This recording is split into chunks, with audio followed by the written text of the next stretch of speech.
پاکستان کے لیے نقصان دہ ہوگا۔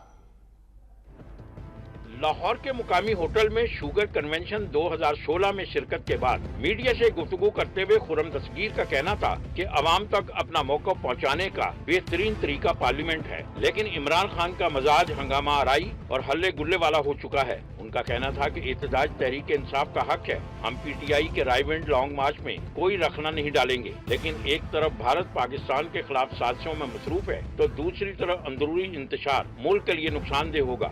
وہ احتجاج کرنا چاہ رہے ہیں اور ہم نے کوئی رکاوٹ ہم نہیں ڈال رہے اس میں۔